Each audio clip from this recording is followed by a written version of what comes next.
আজকে বিক্ষোভ দেখাচ্ছেন কেন আপনারা? আজকের মূলত বিক্ষোভ দেখাচ্ছি আমরা আমাদের যে নামগুলো আন্ডার জুডিকেশনের আন্ডারে ছিল সেখানের থেকে আমাদের বিচারাধীন অবস্থায় থাকার পরে আজকের সেই নামগুলো বিজেপি এবং নির্বাচন কমিশনের যে চক্রান্ত, সেই চক্রান্তে সাধারণ মানুষ হয়রানির শিকার হয়েছে।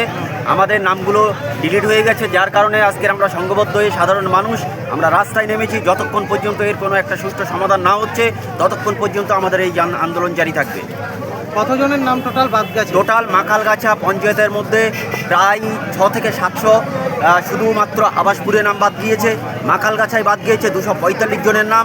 আপনার হরিঘাটিতে নাম বাদ গিয়েছে 31 জনের নাম। আপনার পারভবানীপুরে 27 জনের নাম। এমনি করে প্রত্যেকটা গ্রামে কিছু না কিছু নাম আমরা প্রায় 2000-এর উপরে নাম বাদ চলে গেছে।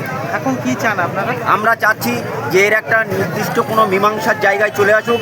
আমরা অসহায় গরিব মানুষ, খেটে খাওয়া মানুষ, আমরা এইভাবে আমাদেরকে হয়রানি করলে আমরা কোথায় যাব?